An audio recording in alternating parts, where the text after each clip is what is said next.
In this video, we will be focusing on the impact of lower birth rates on social spending for Singapore and Japan. Singapore is an island state with a population of 5,638,700 with a GDP per capita of USD $98,014. Japan is an island country with a population size of 126,440,000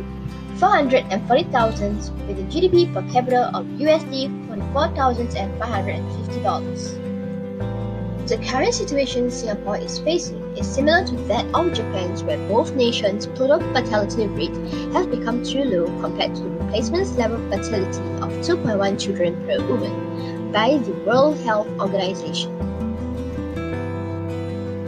Here we can see that since the 1980s, the total fertility rate for both Singapore and Japan has been lower than the replacement level fertility rate of 2.1.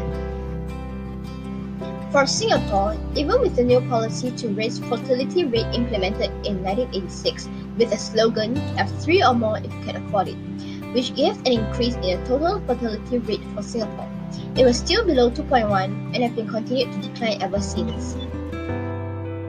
Meanwhile, in Japan, not much change has been observed for their total fertility rate, with it in being lower than 2.1 since the 1980s.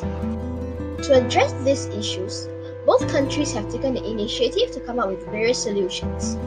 Let's take a look at some of these solutions. First, both Singapore and Japan have raised taxes over the years to manage the increasing budgets towards social spending for low birth rates in their respective countries. In Singapore, various taxes are looking to increase, such as our GST from 7% to 9% between the years 2021 to 2025, and implementation of tax towards digital services.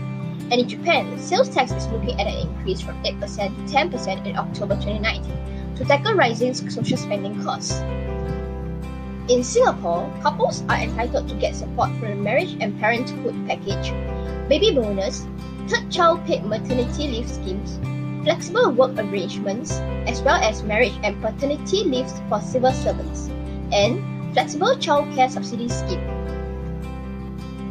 Some of the measures in Japan include better childcare services, parental leave schemes, and monetary assistance in the form of child allowance. For childcare services, the Japanese government has implemented a succession of programs designed to provide more childcare services and encourage the workplace to become more family-friendly. For parental leave schemes, the Japanese government has offered 12 months of parental leave for parents who meet minimum work requirements, and income compensations which is paid at 50% for monthly salary prior to the beginning of leave. For monetary assistance, which is the child allowance scheme, the Japanese government will provide assistance to families whose income is below a set threshold. The allowances are provided for the firstborn, second child, and the third. These implementations are part of the nation's effort to incentivize couples who give birth and also to improve childcare standards, environment, and educations to improve the low birth rate. In conclusion, the low birth rate in a developed nation such as Singapore is not uncommon in other developed countries in the world.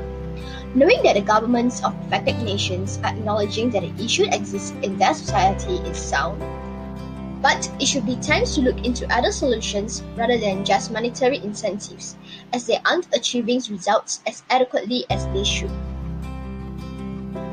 We have a weekly meeting every Friday to discuss, plan, and do the assignments. Thus, everyone have an equal share of 100%.